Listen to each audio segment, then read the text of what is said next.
have the OnePlus Watch 2 and I'll be showing you how to change the alarm ringtone. Now every alarm you set comes with a default alarm ringtone.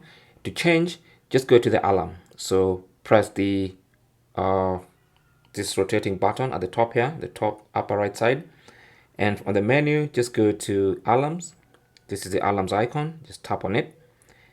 And if you've set any alarms, you should see the list of alarms there. Okay. Now what you want to do is tap on the alarm whose ringtone you want to change. That opens the alarm menu or the alarm edit page. And then scroll and find ringtone.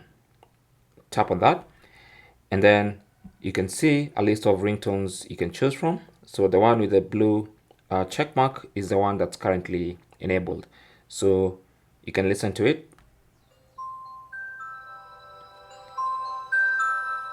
And then you can change it.